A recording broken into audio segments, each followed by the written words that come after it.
Bismillahirrahmanirrahim. Assalamualaikum warahmatullahi wabarakatuh. Perkenalkan, nama saya Fazari, NIM 19 12 10 11 7. Saya dari kelompok 4. Saya di sini akan sedikitnya menjelaskan dari materi siasah syariah.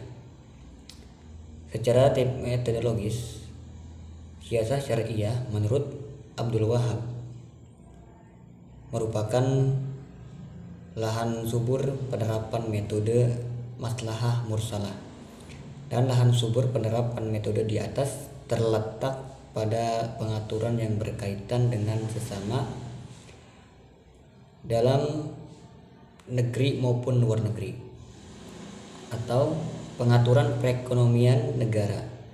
Kesemuanya itu difokuskan untuk menciptakan kemaslahatan rakyat yang banyak. Sebagaimana tersimak dari tulisan-tulisan sebelumnya, fikih siasah syariah dilaksanakan oleh Rasulullah SAW dalam mengatur dan mengarahkan umatnya menuju tatanan sosial budaya yang diridhoi Allah Subhanahu wa taala. Pada masa itu, faktanya serupa itu terutama tampak setelah Rasulullah melakukan hijrah dari Makkah ke Madinah dan masa permulaan Islam, sama dengan masa turunnya wahyu, yang antara lain yang pertama adalah periode ini di Makkah yang telah menerima wahyu yang pertama, dan periode kedua, periode Madinah, telah menerima wahyu yang terakhir. Dalam perjalanannya mengemban wahyu Allah, Nabi memerlukan suatu strategi yang berbeda, di mana pada waktu itu di Makkah Nabi lebih menonjolkan dari segi tauhid dan perdalam akhlak. Tetapi ketika di Madinah, Nabi banyak berkecimpung dalam pembinaan atau pendidikan sosial, karena di Madinah beliau diangkat sebagai nabi sekaligus sebagai kepala negara. Jadi Nabi Muhammad selain menjadi sebagai nabi, beliau juga menjadi kepala negara pada masa itu. Itu saja yang dapat saya sampaikan. Kurang lebihnya mohon maaf. Wassalamualaikum warahmatullahi wabarakatuh.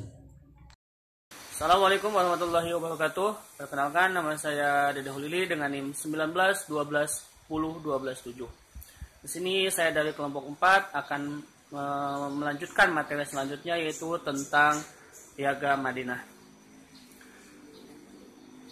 15 abad sebelum Masehi, tepatnya pada 1 Hijriah, terbentuklah yang namanya Piagam Madinah, di mana Piagam Madinah ini sebagai konstitusi awal di muka bumi ini yang dibuat oleh Rasulullah SAW. Piagam Madinah ini juga mengatur antara hubungan dalam negeri dan luar negeri, di antaranya antara hubungan antara warga Madinah dan antara Madinah dengan luar Madinah. Latar belakangnya terbentuk Piagam Madinah ini yaitu untuk menciptakan keharmonisan antara masyarakat yang memiliki beragam suku, golongan, dan agama. Di sini tujuan membentuknya Piagam Madinah itu untuk menciptakan perdamaian di kota Madinah dan untuk mensatukan antara golongan Nasrani Yahudi dengan kaum Islam sendiri. Nah, Piagam Madinah juga diciptakan atau dibentuk dalam peristiwa, ada yang mengatakan setelah Rasulullah datang ke Madinah, Piagam Madinah ini ditulis atau dibicarakan antara kaum Muhajirin dan Ansor di rumah Anas bin Malik, dan juga yang peristiwa selanjutnya yaitu melibatkan antara kaum Yahudi dan Nasrani. Yang menandatangani Piagam Madinah ini juga yaitu melibatkan antara tokoh dari kaum Muhajirin dan Ansor dan kaum Yahudi dan Nasrani juga. Piagam Madinah ini terdiri dari 47 pasal yang diantaranya 23 pasal mengatur tentang hubungan antara umat Islam, dan yang 24 pasal itu hubungan antara umat Islam dan umat selain Islam. Jadi Piagam Madinah ini pada intinya tujuannya adalah sebagai tolak ukur atau konstitusi perjanjian atau perdamaian yang diciptakan atau dibuat oleh Rasulullah untuk bertujuan mensatukan atau menggabungkan antara perbedaan suku, golongan, dan agama pada saat di kota Madinah itu. Sama halnya dengan yang ada pada negara kita sendiri, yaitu Indonesia, ada yang namanya Bhinneka Tunggal Ika, yang perbedaan. Terima kasih. Assalamualaikum warahmatullahi wabarakatuh. Assalamualaikum warahmatullahi wabarakatuh. Landscape aja. Alhamdulillahirabbil alamin wa bihi nasta'in wa ala umuri dunya waddin wassalatu wassalamu ala asyrafil anbiya'i wa mursalin wa ala alihi wa sahbihi ajma'in, amma ba'du. Kenakan nama saya Ridwan Setiawan dengan NIM 1912110140. Saya di kelompok 4. Saya akan melanjutkan presentasi dari teman saya yang bernama saudara Fajari dan saudara Dede Khairi.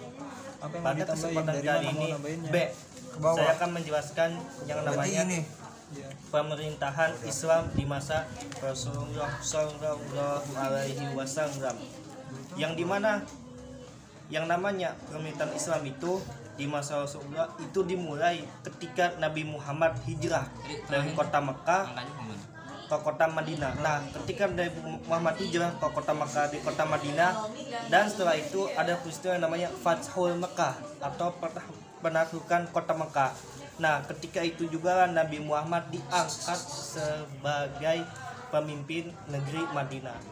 Yaitu tepatnya Nabi Muhammad di satu sisi menjadi pimpinan tertinggi negara Madinah, di satu sisi menjadi kepala negara Madinah, dan di sisi lain juga Nabi Muhammad terangkat jabatan sebagai kepala pemerintahan negara Madinah. Nah, pemerintahan itu Nabi Muhammad menerapkan yang namanya sistem pemerintahan terpusat atau sentral, yaitu di mana kekuasaan penuh ada di tangan Nabi Muhammad. Seperti yaitu kekuasaan yang 3 itu yang kita ketahui, kekuasaan legislatif, kekuasaan eksekutif, dan kekuasaan yudikatif. 1. Kekuasaan legislatif, yaitu kekuasaan membuat undang-undang.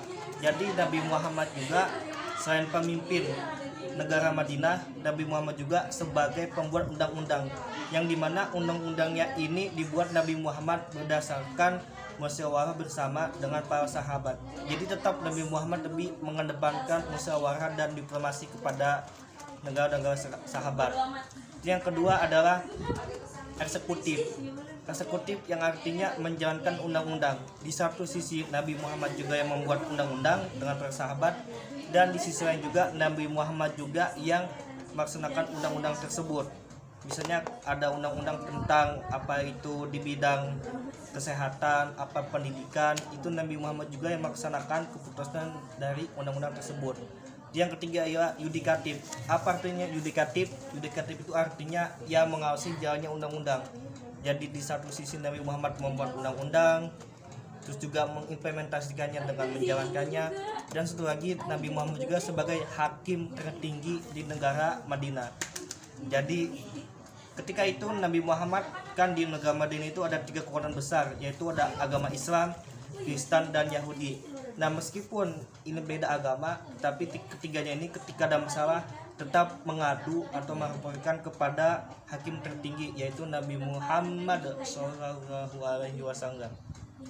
Jadi pemerintahan ini Nabi Muhammad langsung memegang ketiga-tiganya, sebab Nabi Muhammad itu merupakan pemimpin sebaik-baiknya pemimpin dan contoh sebaik-baiknya contoh kepada kita semuanya. Baiklah, untuk selanjutnya saya silakan kepada teman saya.